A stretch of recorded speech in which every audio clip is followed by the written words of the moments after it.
Hi friends, आप सभी का स्वागत है यूसीसी एजुकेशन हब में। चलिए स्टार्ट करते हैं अपना जो वीडियो है। इसमें जो भी क्वेश्चन है वो प्रीवियस है सारे। अब देखो इसमें आरआरबी एलपी है, आरआरबी एलपी और टीचर 21 8 18 शिफ्ट 2018 के क्वेश्चन है। सारे के सारे पीवाई क्यूज आएंगे इसमें, ठीक है। चलिए स्टार्ट करते हैं अपना क्वेश्चन। निम्नलिखित जानवरों में से कौन सा ट्रिप्लोब्लास्टिक नहीं है पूछा है। स्टेटमेंट सही देखना, नहीं है पूछा है इसमें। क्या ट्रिप्लोब्लास्टिक, तो ट्रिप्लोब्लास्टिक कहते किसे हैं भाई, पहले ये देख लेते हैं। ट्रिप्लोब्लास्टिक, ट्रिप्लोब्लास्टिक किसे कहते हैं। इसका मतलब है कि जो जीव होते हैं उनमें जर्मिनल लेयर होती हैं। क्या होते हैं? जर्मिनल लेयर, यानी कि जनन स्तर होते हैं। उन जनन स्तरों को क्या कहा जाता है? जनन स्तर, ब्लास्ट कहा जाता है। ये ब्लास्टूला से नाम आता है ब्लास्ट। तो जो जनन स्तर है उनको ब्लास्टिक कहा जाता है। तो जिन जीवों, ये जो जनन स्तर है वो बेसिकली 3 होते हैं। कितने होते हैं? 3। एक होता है एंडोडर्म, एंडोडर्म।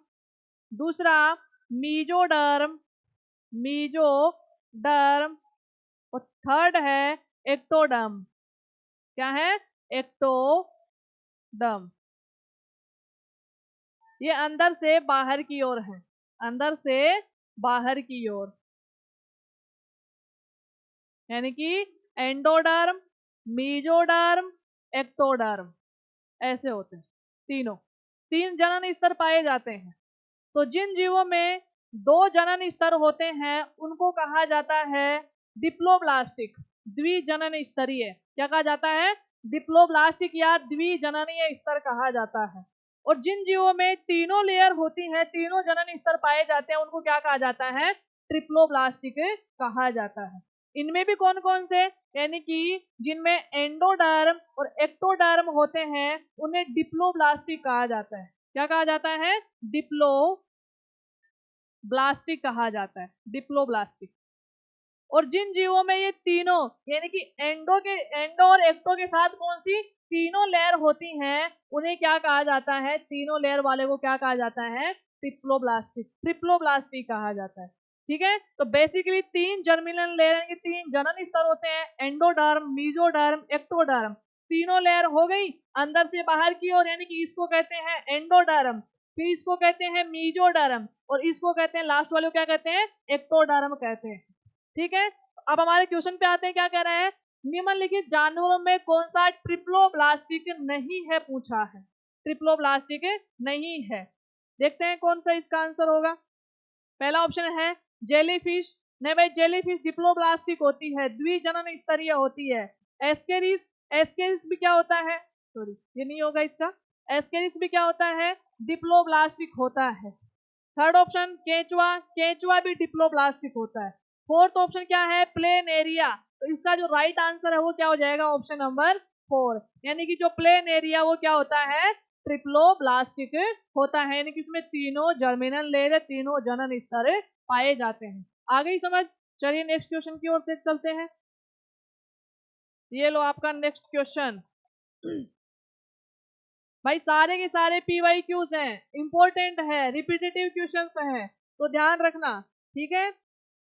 तो जितना हो सके लाइक और शेयर जरूर करना, कमेंट भी करना भाई कैसे लगे आपको, सेशन कैसा लगा, क्वेश्चंस कैसे लगे। ठीक है, लेवल क्या है क्वेश्चंस का। चलिए क्वेश्चन देखते हैं। इनमें से कौन सा केंचुए का श्वसन अंग, केंचुए का श्वसन अंग पूछा है इनमें से। देख लेते हैं एक बार श्वसन अंग के बारे में, ऑप्शंस के बारे में देख लेते हैं क्या कहते हैं। पहला है क्लोम कोस्ट, क्लोम कोस्ट। नहीं भाई, क्लोम किस में पाए जाते हैं? क्लोम बताना, देखिए क्लोम किस में पाए जाते हैं। ऑप्शन 2 स्किन, यानी कि त्वचा। क्या इस केंचुए में त्वचा काम में आती है? बिल्कुल। केंचुए में क्या काम आती है? त्वचा काम में आती है। केंचुए में त्वचा काम में आती है, क्योंकि जो केंचुआ है वो मिट्टी के अंदर रहता है। तो मिट्टी के अंदर अगर नाक होंगे तो सांस नहीं ले पाएगा ना, सीधी सी बात है। गलफड़े इनमें होते नहीं है, तो किसके द्वारा सांस लेगा? इन श्वसन का जो अंग होता है वो किसके द्वारा? स्किन के द्वारा, त्वचा के द्वारा। इनकी त्वचा क्या होती है? नम होती है। क्या होती है? नम होती है। तो इसी से अपना श्वसन का काम कर चलाते हैं। तो इनमें श्वसन अंग जो होता है क्या होती है? स्किन, यानी कि त्वचा होती है। फेफड़े, नहीं भाई, फेफड़े किसमें होती हैं? एनिमेलिया में होते हैं फेफड़े। किसमें होते हैं? एनिमेलिया। एनिमेलिया, जिसको हम क्या कहते हैं? स्तनधारी प्राणी कहते हैं। क्या कहते हैं? स्तनधारी प्राणी कहते हैं। उनमें क्या होते हैं? फेफड़े होते हैं या वायुकोष होते हैं। फोर्थ ऑप्शन क्या है? श्वास रंध्र, जिसको ओरिकल्स भी कहते हैं। क्या कहते हैं? ओरिकल्स कहते हैं। ओरिकल्स, ओरिकल्स भी कहते हैं। तो ओरिकल्स श्वास रंध्र हैं, वो इनमें नहीं पाए जाते। तो इस क्वेश्चन का जो राइट आंसर हो क्या जाएगा? ऑप्शन नंबर बी, यानी कि जो त्वचा है, स्किन है, उनके द्वारा केंचुए शोषण करते हैं, क्योंकि इनकी त्वचा क्या होती है? नम होती है। क्लियर? चलिए नेक्स्ट क्वेश्चन की ओर चलते हैं। ये लो आपका नेक्स्ट क्वेश्चन, ये आ गया नेक्स्ट क्वेश्चन। दिख रहा है? कीट किसके द्वारा श्वास लेते हैं? इंसेक्ट जो हैं किसके द्वारा सांस लेते हैं? क्या फेफड़ों के द्वारा सांस लेते हैं? नहीं, फेफड़ों के द्वारा भी हमने पढ़ा। कौन? मेमल्स सांस लेते हैं। कौन सांस लेते हैं? मेमल्स इनके द्वारा सांस लेते हैं। ठीक है? क्या त्वचा के द्वारा? नहीं भाई, त्वचा के द्वारा भी हमने पढ़ा। कौन सांस लेता है? केंचुआ। कौन सांस लेता है? केंचुआ त्वचा के द्वारा सांस लेता है, श्वसन क्रिया करता है। क्या गलफड़े होते हैं? अरे भाई, गलफड़े किन में होते हैं? पीसीज में होते हैं। किसमें होते हैं? पीसीज में होते हैं। पीसीज में कौन आती हैं? मछलियां। कौन आती हैं? मछलियां। तो पीसीज में गलफड़ों के द्वारा होता है। बचा क्या? श्वास रंध्र, ओरिकल्स, अभी थोड़ी देर पहले हमने पढ़ा था। ओस्टिया, जिसको भी ओस्टिया भी कह सकते हैं। तो श्वास छिद्र के द्वारा किनमें शोषण होता है? कीटों में श्वास छिद्र के द्वारा शोषण होता है।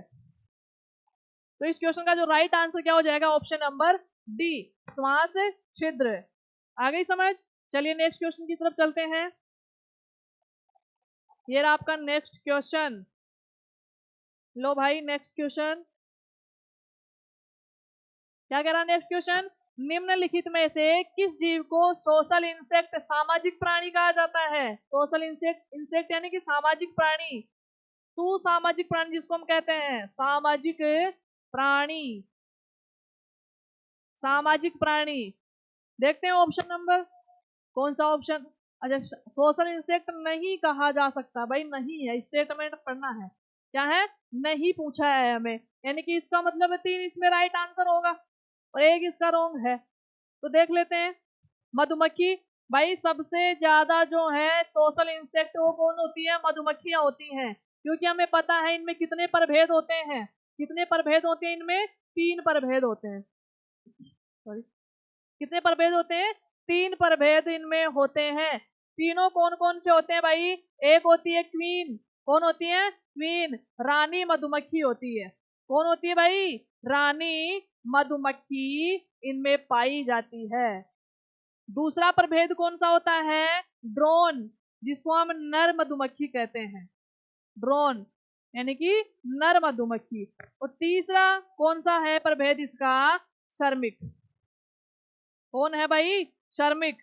यानी कि अब देखो, जैसे हमारे परिवार में हम होते हैं, समाज में रहते हैं हम, मुखिया होता है, छोटे बच्चे भी होते हैं, कोई काम ज्यादा करता है, कोई काम कम करता है। ठीक है? यानी कि अभी तो हम सुसामाजिक संगठन में रहते हैं। उसी प्रकार जो मधुमक्खियां हैं वो सामाजिक प्राणी होती है, क्योंकि इनमें 3 प्रभेद होते हैं, रानी मधुमक्खी, ड्रोन और श्रमिक।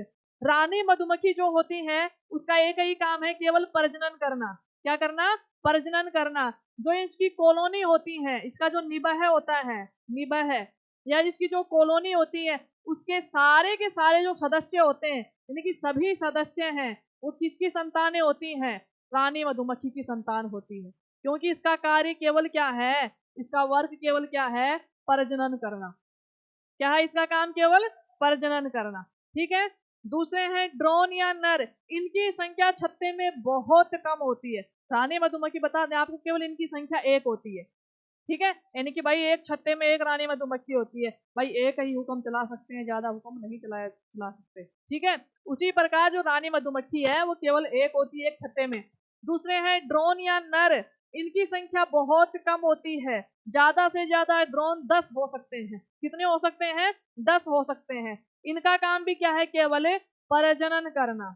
क्या है? केवल प्रजनन करना। प्रजनन, ठीक है? मैथुन करने के बाद इनकी क्या हो जाती है? डेथ हो जाती है। और बेसिकली इनको छत्ते में रखा नहीं जाता, क्योंकि ये कोई काम नहीं करते हैं, क्योंकि इनमें मकरंद के लिए और परागकणों के लिए इनमें डंक या जो मुखांग है वो नहीं पाए जाते, इनमें डंक भी नहीं पाया जाता, इसलिए ये सुरक्षा के लिए सही नहीं है, यानी कि सुरक्षा नहीं कर सकते, ना खुद की और ना छत्ते की सुरक्षा कर सकते हैं। ठीक है, इसलिए इनका कोई काम नहीं होता है। तो प्रजनन के बाद ये तो मर जाते हैं, इनकी डेथ हो जाती है या फिर इनको छत्ते से बाहर निकाल दिया जाता है। ठीक है, इनकी संख्या 10 से 12 हो सकती है, इनकी संख्या 10 से 12 हो सकती है। थर्ड जो ऑप्शन है श्रमिक वर्कर, भाई पूरे जो छत्ते हैं उसकी 90 से 95% जो जनसंख्या है, जो संख्या है मधुमक्खियों की, वो कौन होते हैं? श्रमिक होते हैं। कौन होते हैं? श्रमिक होते हैं। श्रमिक थोड़ा सा ही लिखिएगा, श्रमिक होते हैं। ठीक है, ये जो श्रमिक है वो आपस में अपना काम बांट के रखते हैं भाई, ग्रुप वाइज रखते हैं। कौन श्रमिक होंगे जो छत्ते की सुरक्षा करेंगे, कौन श्रमिक होंगे जो मकरंद लेके आएंगे, कौन श्रमिक होंगे परागकण लेके आएंगे, कौन श्रमिक होंगे जो एग्स होते हैं, अंडे होते हैं, वो लार्वा होती है उनकी देखभाल करेंगे, उनको भोजन देंगे। कौन सा ग्रुप है, कौन से सदस्य हैं जो कि इनको भोजन देंगे। ठीक है, तो ये सारे के सारे जो कार्य जो श्रमिक हैं वो आपस में बांट के रखते हैं। जैसे हम घर परिवार में अपने काम बांट के रखते हैं ना, कि भाई आपको ये करना है, आपको ये करना है, आपको ये करना है, तो उसी प्रकार इसीलिए इनको क्या कहा जाता है? सामाजिक प्राणी कहा जाता है। ठीक है, बेसिकली मधुमक्खियां क्या करती हैं? छत्ता बनाने का काम करती है, और छत्ते में दो चीजें होती हैं, एक होता है शहद और एक होता है वैक्स या मोम होता है। भाई मोम किसके काम में आता है पता है क्या? मोम सौंदर्य प्रसाधन का सामान बनाने में सबसे ज्यादा मोम को काम में लिया जाता है। ठीक है, और शहद जो है, हनी जो है, उसका यूज मेडिसिन में भी किया जाता है। ठीक है, मेडिसिन में या खाने में काम में ले जाते हैं, क्योंकि इसमें एनर्जी की मात्रा बहुत ज्यादा होती है। ठीक है, चलिए, मधुमक्खी तो ऑफ कोर्स मधुमक्खी क्या होती है? सामाजिक प्राणी होती है। तो भाई ये तो सही है, हमें नहीं पूछा है। क्या दूसरा ऑप्शन है झिंगूर? झिंगूर इसका राइट आंसर हो सकता है। और देखते हैं आगे ऑप्शन भी देख लेते हैं। टर्माइट यानी कि जो दीमक होती है, भाई दीमक भी सामाजिक प्राणी होती है। दीमक भी क्या होती है? सामाजिक प्राणी। ये मधुमक्खी की तरह प्रभेदों में बंट के रहती है और अपना कार्य स्वयं करती है। चींटी, चींटी भी भाई सामाजिक प्राणी होती है। चींटी भी क्या होती है? सामाजिक प्राणी होती है। तो इस क्वेश्चन का जो राइट आंसर है वो क्या हो जाएगा? ऑप्शन नंबर बी, यानी कि झिंगूर इस क्वेश्चन का राइट आंसर हो जाएगा। चलिए नेक्स्ट क्वेश्चन देखते हैं। नेक्स्ट क्वेश्चन आ गया भाई, ये लो नेक्स्ट क्वेश्चन दिख रहा है। निम्न में से किस जीव में लिंग का निर्धारण आनुवांशिक रूप से नहीं होता? नहीं पूछा है भाई। ऑप्शन नंबर 1 है पाइला, यानी कि घोंगा, पाइला भी कहते हैं इसको, क्या कहते हैं? पाइला। ऑप्शन नंबर 2 है तितली। ऑप्शन नंबर 3 है गोरेया, चिड़िया। और ऑप्शन नंबर 4 है सलब या मौत। सलब या मौत पता है क्या है? सलब या मौत जो है वो रेशम कीट होता है। क्या होता है? रेशम का कीड़ा या रेशम कीट होता है। तो सामान्यतः रेशम कीट की प्रजाति पालने में काम, यानी कि रेशम कीट पालन जो किया जाता है, और रेशम की कौन सी प्रजाति के द्वारा किया जाता है? Bombyx mori. किसके द्वारा किया जाता है? Bombyx Bombyx mori, Bombyx mori. ठीक है, शलभ या मोथ किसको कहते हैं? रेशम कीट को कहते हैं। और रेशम कीट की यानी कि सबसे ज्यादा, वैसे बहुत सारी प्रजातियां होती हैं लेकिन सबसे ज्यादा जो जाति काम में ली जाती है वो कौन सी है? बॉम्बिक्स मोराई होती है। तो भाई बॉम्बिक्स मोराई में तो 2 कीट होते हैं, तो लिंग का निर्धारण आनुवांशिक रूप से बिल्कुल होता है। ठीक है, तितली में भी आनुवांशिक रूप से निर्धारण होता है, गोरैया में भी बिल्कुल होता है। हमें क्या पूछा है? स्टेटमेंट में क्या है? नहीं पूछा है। तो इसका आंसर क्या हो जाएगा? पाइला या घोंगा जो क्या है? आनुवांशिक रूप से लिंग निर्धारण नहीं कर सकता, क्योंकि ये एक ऐसा जीव होता है जो अपना लिंग चेंज खुद कर सकता है, जिसको बहुरूप या माने अपना रूप खुद चेंज कर सकता है, मेल से फीमेल और फीमेल से मेल ये बन सकता है। ठीक है, तो इसमें लिंग का निर्धारण आनुवांशिक रूप से नहीं होता। तो इस क्वेश्चन का राइट आंसर है वो क्या हो जाएगा? ऑप्शन नंबर ए, यानी कि घोंगा इसका राइट आंसर है। ठीक है, क्लियर। चलिए नेक्स्ट क्वेश्चन पे चलते हैं। ये लो आपका next question. Next question, octopus के खून का रंग कैसा होता है? भाई ऑक्टोपस के खून का रंग कैसा होता है, देखते हैं। लाल, लाल रंग जो होता है खून का किसके कारण होता है? हीमोग्लोबिन के कारण। किसके कारण होता है? हीमोग्लोबिन के कारण होता है, क्योंकि इसमें हीम प्लस ग्लोब्यूलिन प्रोटीन पाई जाती है। क्या पाई जाती है? ग्लोब्यूलिन प्रोटीन पाई जाती है, ग्लोब्यूलिन प्रोटीन। ठीक है, तो लाल रंग किसके कारण होगा? इसमें क्या होती है? हीमोग्लोबिन। जो हीमोग्लोबिन में क्या क्या होता है? हीम, जिसको कहते हैं हम फेरस। क्या कहते हैं? फेरस। और ग्लोब्यूलिन प्रोटीन होती है। तो ऑक्टोपस का जो ब्लड है वो लाल नहीं होता है, क्योंकि इनमें हीमोग्लोबिन नहीं पाया जाता है। ऑप्शन नंबर 2 नीला, ऑफकोर्स कैसा होता है? नीला होता है, क्योंकि इसमें हीमोग्लोबिन की जगह क्या होता है? हीमोसाइनिन होता है। क्या होता है? हीमोसाइनिन पाया जाता है, हीमोसाइनिन। जिसमें धातु फेरस की जगह पे क्या होती है? कॉपर होती है। क्या होती है? कॉपर धातु होती है इसमें, इसके ब्लड के अंदर।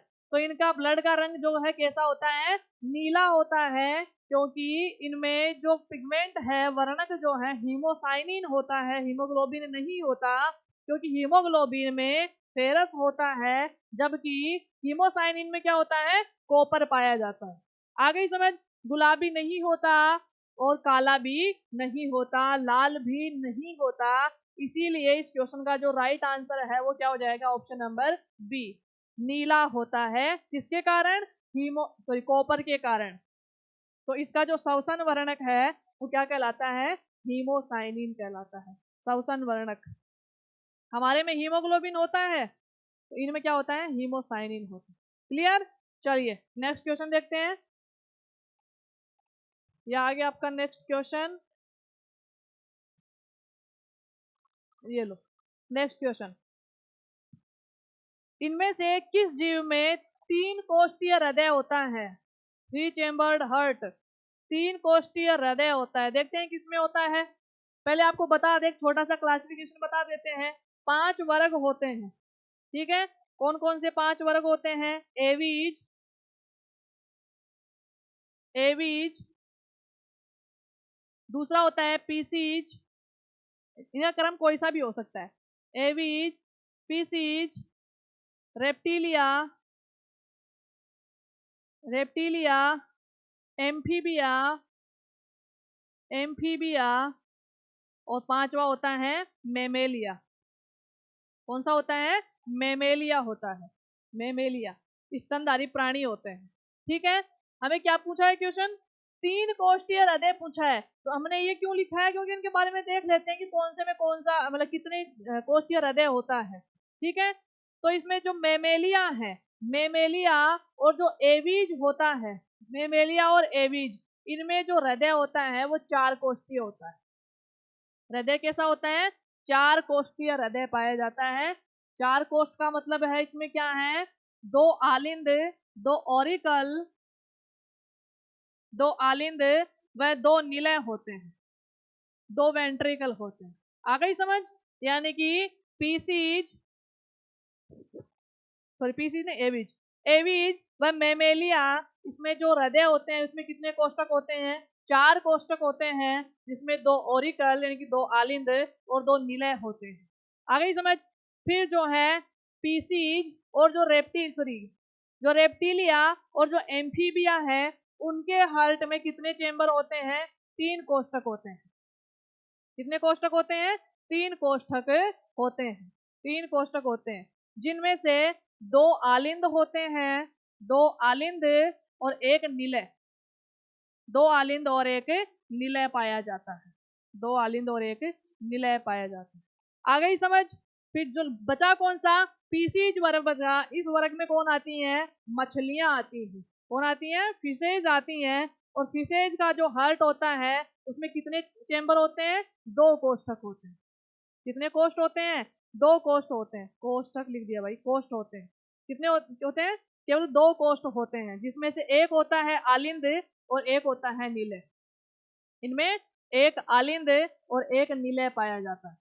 फिर से रिपीट कर देते हैं, इन पांचों वर्गों में एवीज और मेमेलिया, एवीज में कौन आता है? पक्षी वर्ग। कौन सा वर्ग? पक्षी वर्ग। और मेमेलिया यानी कि स्तनधारी वर्ग, ये जो दो हैं उनके हार्ट में कितने चेंबर होते हैं? 4 चेंबर, यानी कि 4 कोष्ठ होते हैं। कोष्ठ लिखना था भाई, ठीक है। इसमें से 2 आलिंद और 2 निलय होते हैं। आ गई समझ? फिर जो है रेप्टिलिया और एम्फीबिया जो है, रेप्टिलिया यानी कि सरीसृप प्राणी, सरीसृप जंतु, सॉरी कौन से? सरीसृप जंतु। और एम्फीबिया यानी कि उभयचर जंतु। उभयचर जंतु जो होते हैं उनके हृदय में कितने कोष्ठक होते हैं? 3 कोष्ठक होते हैं, और इनमें भी 2 आलिंद और 1 निलय पाया जाता है। बचा कौन सा? पीसीज बचा। पीसीज यानी कि मछलियां बची, और मछलियों के हृदय में कितने कोष्ठक होते हैं? 2 कोष्ठक होते हैं, जिनमें 1 आलिंद और 1 निलय होता है। इतना सारा समझ में आ गया तो ये क्वेश्चन अपने आप समझ में आ जाएगा आपके। तो इनमें से किस जीव में 3 कोष्ठीय हृदय होता है? क्या मछली में 3 कोष्ठीय हृदय होता है? भाई मछलियां पीसीज में आती हैं, तो मछलियों में कितने होते हैं? केवल 2 कोष्ठक होते हैं। कितने होते हैं? 2 कोष्ठक। पक्षी यानी कि पीसीज, पीसीज में हमने पढ़ा कितने कोष्ठक होते हैं? 4 कोष्ठक होता है। मेंढक, मेंढक कैसा है? उभयचर प्राणी है भाई। मेंढक कैसा है? उभयचर प्राणी, यानी कि जल और थल दोनों में रह सकता है। इसके हृदय में कितने कोष्ठक होते हैं? 3 कोष्ठक होते हैं। और मानव के हृदय में कितने कोष्ठक होंगे? मानव किस में आएगा? मेमेलिया में आएगा। तो मानव में होते हैं 4 कोष्ठक। कितना क्लियर हो गया? तो इस क्वेश्चन का राइट आंसर क्या हो जाएगा? 3 कोष्ठीय हृदय किसमें पाए जाते हैं? मेंढक में पाए जाते हैं। लेकिन यहाँ से एक क्वेश्चन है एम्फीबिया वर्ग से, जो बहुत बार जो एग्जाम्स है उनमें रिपीट होता रहता है। क्या है कि भाई जो मगरमच्छ होता है, मगरमच्छ, मगरमच्छ कौन से वर्ग में आता है? बेसिकली एम्फीबिया में आता है। लेकिन इसके हार्ट में कितने चेंबर होते हैं? 4 चेंबर होते हैं। इनका हृदय कितना कैसा होता है? 4 कोष्ठीय हृदय पाया जाता है, जिसमें 2 आलिंद और 2 निलय होते हैं। आगे इतना समझ में? मगरमच्छ वाला भाई बहुत बार पूछा गया है एग्जाम्स में। That's clear? चलिए नेक्स्ट क्वेश्चन देखते हैं, क्या कहता है नेक्स्ट क्वेश्चन।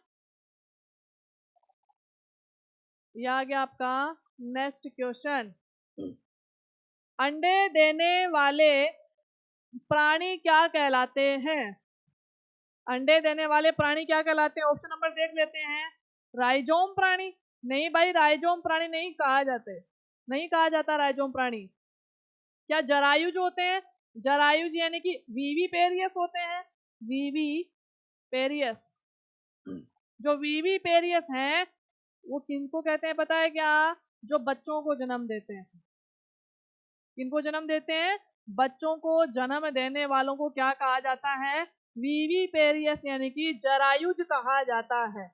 अंडे देने वाले प्राणियों को क्या कहा जाता है? अंडज प्राणी कहा जाता है, यानी कि ओवी पेरियस कहा जाता है। क्या कहा जाता है?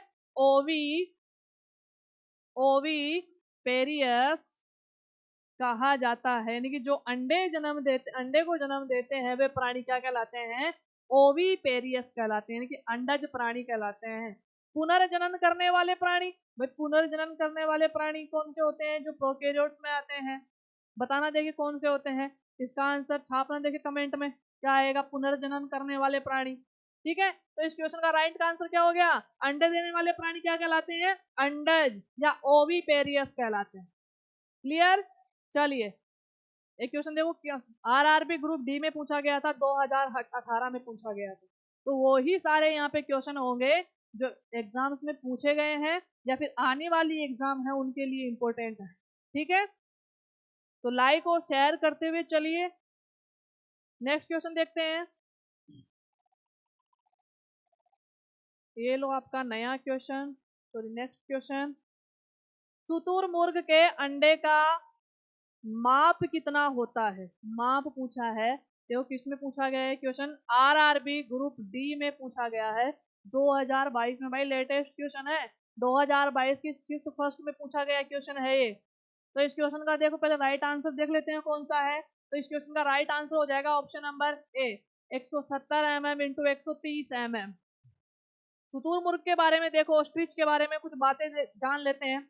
ऑस्ट्रिच जो होता है, शुतुरमुर्ग जो होता है, बिना पंख वाली, बिना पंख वाला सबसे बड़ा पक्षी होता है। आई समझ में?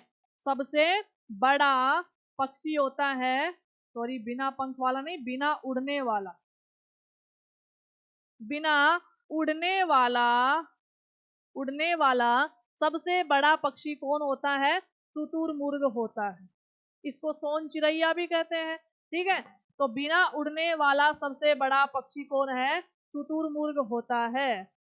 इसमें इसकी दूसरी विशेषता क्या है? इसकी दूसरी विशेषता यह है कि इसमें दांत नहीं पाए जाते। क्या? दांत नहीं पाए जाते इनमें। तो ये क्या करते हैं? भोजन को सीधा निगल जाते हैं। भोजन को क्या करते हैं? निगलते हैं। फिर इनके पेट के अंदर एक संरचना होती है जिसको कहते हैं क्रोप, सॉरी गिजार्ड। क्या बोलते हैं? गिजार्ड या पेशनी बोलते हैं। गिजार्ड या पेशनी बोलते हैं। गिजार्ड या पेशनी बोलते हैं। पेशनी यानी कि पीसना। जो इनको, जो भी ये खाता है, कंकर पत्थर खाता है बेसिकली ये, तो उनको तोड़ने का काम कौन करता है? गिजार्ड करती है। फिर से रिपीट करते हैं कि जो ये शुतुरमुर्ग है उनमें दांत नहीं पाए जाते, तो भोजन में वो कंकर पत्थर भी खाता है भाई। क्या खाता है?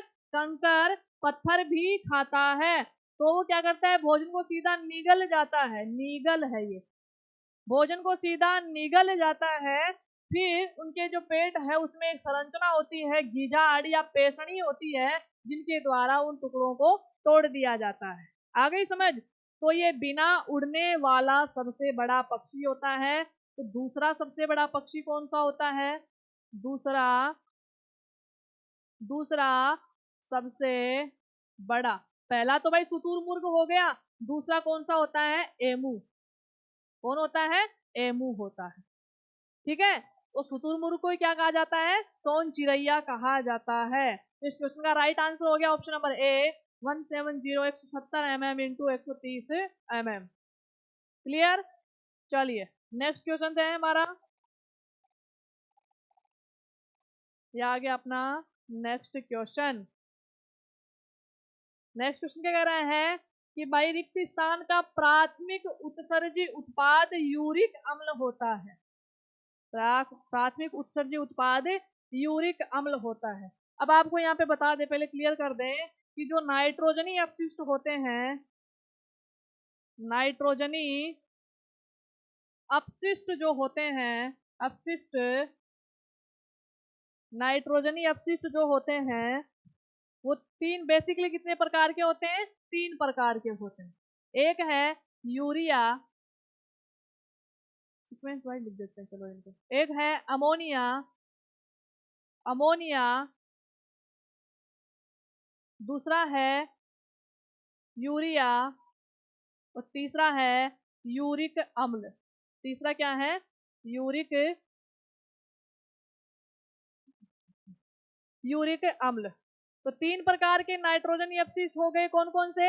एक हो गया अमोनिया, एक हो गया यूरिया, और एक हो गया यूरिक अम्ल। तो अमोनिया का उत्सर्जन कौन करते हैं? यानी कि अमोनिया में पानी की अधिक आवश्यकता होती है। किसकी अधिक आवश्यकता होती है? पानी की अधिक आवश्यकता होती है। इसीलिए पानी में, यानी कि मछलियां होती हैं, तो जो पानी में रहने वाले जो जीव हैं वो किसका उत्सर्जन करते हैं? अमोनिया का उत्सर्जन करते हैं। और ऐसे जीवों को क्या कहा जाता है? अमोनोटेलिक कहा जाता है। अमोनोटेलिक पूछ लेता है भाई, एग्जाम में बहुत बार पूछा गया है क्वेश्चन कि अमोनोटेलिक प्राणी किसे कहते हैं? तो वे जीव जो अमोनिया का उत्सर्जन करते हैं उसे क्या कहते हैं? अमोनोटेलिक कहते हैं। आई समझ? दूसरा है यूरिया। यूरिया यानी इसमें पानी की अमोनिया की अपेक्षा कम आवश्यकता होती है। तो इसमें क्या होते हैं? इनकी कम आवश्यकता होती है, पानी की कम आवश्यकता, कम है आवश्यकता, लेकिन फिर भी इनको शरीर से बाहर निकालना आवश्यक होता है, क्योंकि ये शरीर के लिए क्या होते हैं? हानिकारक होते हैं। तो यूरिया का जो उत्सर्जन करते हैं उन प्राणियों को क्या कहा जाता है? यूरियोटेलिक कहा जाता है। क्या कहा जाता है? यूरियोटेलिक कहा जाता है। यूरियोटेलिक, यूरियोटेलिक प्राणी कहा जाता है। आ गई समझ? थर्ड क्या है, यूरिक अम्ल। यूरिक अम्ल में क्या है, यूरिया से तो ज्यादा लेकिन अमोनिया से कम पानी की आवश्यकता होती है। उभय जीव यूरिक अम्ल का उत्सर्जन करते हैं, और यूरिक अम्ल का उत्सर्जन करने वाले जीवों को क्या कहा जाता है, यूरिकोटेलिक कहा जाता है। क्या कहा जाता है, यूरिकोटेलिक। यूरिकोटेलिक, यूरिकोटेलिक प्राणी कहा जाता है। आगे ही समझ, तीनों लाइनें क्लियर हो गई। वे जीव जो अमोनिया का उत्सर्जन करते हैं उन्हें अमोनोटेलिक कहते हैं, अमोनोटेलिक कहते हैं। वे जीव जो यूरिया का उत्सर्जन करते हैं उनको यूरियोटेलिक कहते हैं। वे जीव जो यूरिक अम्ल का उत्सर्जन करते हैं उनको यूरिकोटेलिक कहते हैं। आगे ही समझ, अब अपने क्वेश्चन पे आते हैं कि का प्राथमिक उत्सर्ज्य उत्पाद यूरिक अम्ल होता है, मनुष्यों का, मछलियों का, गायों का, या फिर पक्षियों का। तो देखो, मनुष्य जो है उसमें पानी की कम आवश्यकता होती है, तो हम बेसिकली यूरिया का उत्सर्जन करता है। मनुष्य किसका उत्सर्जन करता है, यूरिया का उत्सर्जन करता है। मछलियां पानी में रहती हैं, तो पानी में क्या है, अभी बताया हमने, पानी की ज्यादा आवश्यकता किसको होती है, जिसमें अमोनिया होता है। तो जो मछलियां हैं वो अमोनोटेलिक होती हैं। क्या होती है, अमोनोटेलिक, यानी कि अमोनिया का उत्सर्जन करती हैं। थर्ड ऑप्शन क्या है, गाय। गाय किसका उत्सर्जन करती है, बताना। गाय भी अमोनिया का उत्सर्जन करती है भाई, ठीक है। ऑप्शन नंबर जो 4 है, पक्षी। भाई पक्षियों में मनुष्य से तो क्या ज्यादा, लेकिन जो अमोनिया है, अमोनिया वाले जीव है उनसे कम आवश्यकता होती है, इसीलिए उनको क्या कहा जाता है, यूरिकोटेलिक, यानी कि यूरिक अम्ल उत्सर्जी प्राणी कहा जाता है। तो इसका जो क्वेश्चन है उसका राइट आंसर क्या हो जाएगा, ऑप्शन नंबर डी, यानी कि पक्षियों में प्राथमिक उत्सर्जी उत्पाद क्या होता है, यूरिक अम्ल होता है। That's clear. चलिए नेक्स्ट क्वेश्चन की ओर चलते हैं। नेक्स्ट क्वेश्चन क्या कहता है, देखते हैं। ये भाई नेक्स्ट क्वेश्चन आ गया, ये लो। पक्षियों में होता है, भाई पूरा डिस्क्राइब किया है थोड़ी देर पहले, यानी कि इनमें पूछा है कि जो हर्ट है वो कितना कोष्ठीय होता है पक्षियों में। क्या 2 कोष्ठीय हृदय होता है, 4 कोष्ठीय होता है, 3 कोष्ठीय होता है, या 1 कोष्ठीय। पक्षी जो है कौन से वर्ग में आते हैं, एवीज वर्ग में। कौन से वर्ग में आते हैं, एवीज में। तो मैंने बताया अभी थोड़ी देर पहले, अच्छे से डिस्क्राइब किया, जो एवीज और जो मेमेलिया होते हैं, एवीज और मेमेलिया में हृदय कितना कोष्ठीय होता है, 4 कोष्ठीय होता है। कितना कोष्ठीय होता है, 4। तो इस क्वेश्चन का राइट आंसर क्या हो जाएगा, ऑप्शन नंबर बी, यानी कि पक्षी और जो मेमल्स होते हैं, यानी कि एवीज और मेमल्स में हर्ट जो है 4 कोष्ठीय होता है। 2 किस में होता है भाई, 2 बताना। 2 होता है पीसीज में। किन में होता है, पीसीज में। पीसीज में 2 कोष्ठीय हृदय होता है। फिर 3 किस में होता है भाई, 3 होता है रेप्टेलिया और मेमेलिया में। इसमें होता है रेप्टिलिया व मेमेलिया। रेप्टिलिया व मेमेलिया में कैसा होता है, अरे सॉरी, मेमेलिया नहीं, रेप्टिलिया व एम्फीबिया। रेप्टिलिया व एम्फीबिया एम्फीबिया में 3 कक्षीय हृदय होता है। लेकिन मैंने बताया था एम्फीबिया वर्ग का एक ऐसा प्राणी है, एम्फीबिया वर्ग का एक ऐसा प्राणी है जिसमें 4 कोष्ठीय हृदय होता है। कितना कोष्ठीय होता है, 4 कोष्ठीय होता है। कौन सा प्राणी है, बिल्कुल कमेंट में बताना, देखिए कौन सा प्राणी है। मैंने 2 बार बता दिया आपको। फिर 4 ऑप्शन है, एक अक्षीय हृदय। भाई किसी में एक अक्षीय हृदय नहीं पाया जाता। तो इस क्वेश्चन का जो राइट आंसर वो क्या हो जाएगा, ऑप्शन नंबर बी, 4 कक्षीय हृदय। चलिए क्लियर, नेक्स्ट क्वेश्चन पे चलते हैं। ये आ गया अपना नेक्स्ट क्वेश्चन। निम्नलिखित वर्गों में से किस वर्ग के प्राणी गर्म रक्त वाले होते हैं। गर्म रक्त का यहाँ मतलब है समतापी होते हैं। कैसे होते हैं, समतापी, यानी कि वे जीव जिनकी बॉडी टेम्परेचर समान रहता है हमेशा, उन्हें कहते हैं समतापी, वार्म ब्लडेड या गर्म रक्त प्राणी कहा जाता है। तो देखते हैं कौन से इनमें रहते हैं। क्या उभयचर गर्म रक्त वाले प्राणी होते हैं, नहीं, उभयचर गर्म रक्त वाले प्राणी नहीं होते।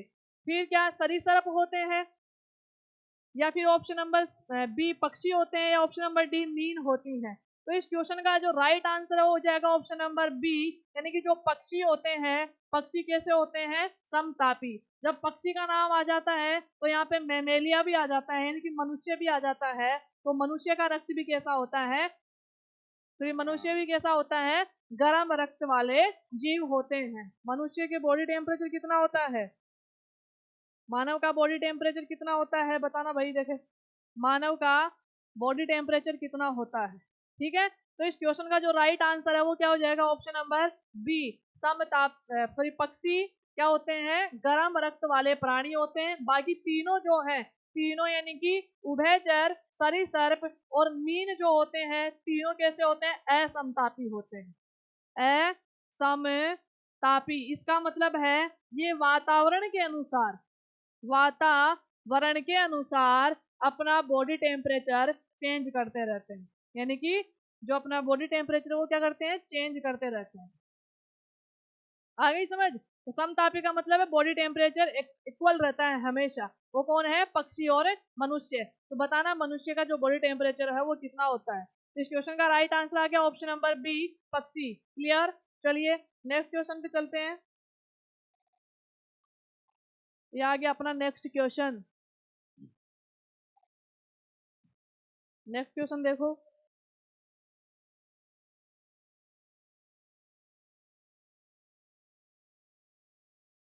नेक्स्ट क्वेश्चन देखो, निम्नलिखित में से कौन सा अंडे देने वाला स्तनपायी है, अंडे देने वाला स्तनपायी कौन सा है, यानी कि ओविपेरियस, ठीक है। और साथ में मेमल्स भी पूछा है, यानी कि अपवाद है भाई, अंडे देने वाला प्राणी। क्या खरगोश अंडे देने वाला प्राणी है, नहीं। खरगोश मेमल्स है लेकिन अंडे नहीं देता, वो बच्चे उत्पन्न करता है। तो खरगोश तो नहीं होगा इसमें, ठीक है, खरगोश नहीं होगा क्योंकि ये मेमेलिया में आता है, तो ये आंसर नहीं होगा। दूसरा कंगारू, नहीं भाई कंगारू नहीं होता। यहाँ से हम ये क्वेश्चन जरूर बोल सकते हैं कि कंगारू अल्प विकसित बच्चे को जन्म देता है, अल्प विकसित बच्चे को जन्म देता है, यानी कि जिसका पूरा विकास नहीं हुआ होता माँ के शरीर के अंदर। फिर वो, आपने देखा होगा कंगारुओं में पेट के ऊपर एक धानी होती है, तो वो जन्म के बाद बच्चे को उस धानी में रखते हैं, क्योंकि उसी धानी में क्या होते हैं, निपल्स होते हैं, दूध ग्रंथियां होती है, उस धानी के अंदर पाई जाती है। तो कंगारू जो होता है अल्प विकसित बच्चों को जन्म देता है। क्या बतख, नहीं भाई, बतख तो ओविपेरियस है, मेमल्स नहीं है, ओविपेरियस है। Option number 4, platypus. बिल्कुल इस क्वेश्चन का जो राइट आंसर है वो क्या हो जाएगा, प्लेटिपस है। ये क्या है, स्तनपायी प्राणी है, यानी कि मेमल्स है। ये क्या है, मेमल्स है, स्तनधारी प्राणी है, लेकिन फिर भी क्या है, अंडे देता है, फिर भी अंडे देता है। तो ये अपवाद है मेमेलिया जगत का कि भाई ऐसा कौन सा जीव जो अंडे देने वाला स्तनपायी है, तो वो है प्लेटिपस। क्लियर। तो इस क्वेश्चन का जो राइट आंसर है वो क्या हो जाएगा, ऑप्शन नंबर डी।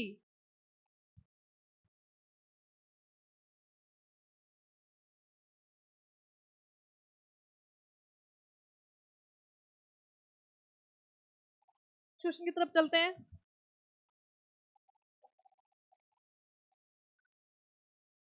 ये लो भाई आपका नेक्स्ट क्वेश्चन।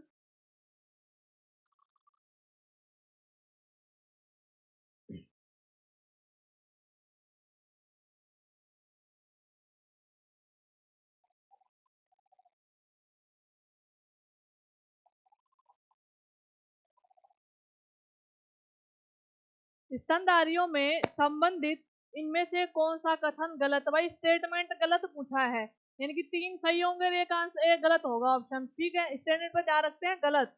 पहला ऑप्शन देखते हैं, सामान्यतः स्तनधारियों के बाल होते हैं, बिल्कुल भाई, सामान्यतः स्तनधारियों में बाल पाए जाते हैं, रोम पाए जाते हैं, ठीक है। दूसरा, बच्चों को दूध पिलाने के लिए स्तन ग्रंथियां पाई जाती हैं, भाई बिल्कुल स्तन ग्रंथियां पाई जाती हैं बच्चों को दूध पिलाने के लिए। थर्ड ऑप्शन क्या है, इनके हृदय में 3 कोष्ठक होते हैं। ये लो आ गया 3 कोष्ठक, अभी थोड़ी देर पहले डिस्क्राइब किया था हमने। 3 कोष्ठक किसमें पाए जाते हैं, किनमें पाए जाते हैं 3 कोष्ठक, 3 कोष्ठक होते हैं रेप्टिलिया, रेप्टिलिया, सॉरी रेप्टिलिया नहीं, सरीसर्प। किनमें होता है, सरीसर्प, सरीसर्प व जो एम्फीबिया है, एम्फीबिया। उनमें क्या होता है, 3 कोष्ठीय हृदय पाया जाता है। फिर है कुछ स्तनधारी अंडे देते हैं, कुछ स्तनधारी क्या है, अंडे देते हैं। भाई बिल्कुल अभी थोड़ी देर पहले हमने क्वेश्चन किया, इसका क्या आंसर हो जाएगा, प्लेटिपस। क्या हो जाएगा, प्लेटिपस। तो हमें जो कमेंट पढ़े हमने, उन कमेंट्स में से कौन सा कमेंट गलत है, ऑप्शन नंबर 3 जो है, इनकी इनके हृदय में 3 कोष्ठक। भाई 3 नहीं होते, इनके हृदय में कितने कोष्ठक होते हैं, 4 कोष्ठक होते हैं। 2 आलिंद और 2 निलय, 2 ओरिकल और 2 वेंट्रिकल। क्लियर। चलिए नेक्स्ट क्वेश्चन पे चलते हैं। ये रहा अपना नेक्स्ट क्वेश्चन।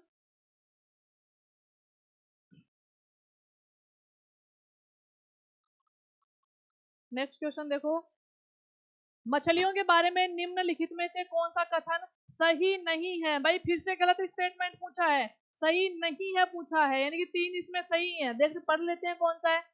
मछलियों के गलफड़ों के द्वारा रक्त को पंप किया जाता है और यह ऑक्सीकृत होता है। बिल्कुल, मछलियों में जो श्वसन ऑर्गन है वो क्या होते हैं, गलफड़े होते हैं। इनके साथ ही इनमें हृदय जो होता है 2 कोष्ठीय होता है। क्या होता है, 2 कोष्ठीय हृदय पाया जाता है।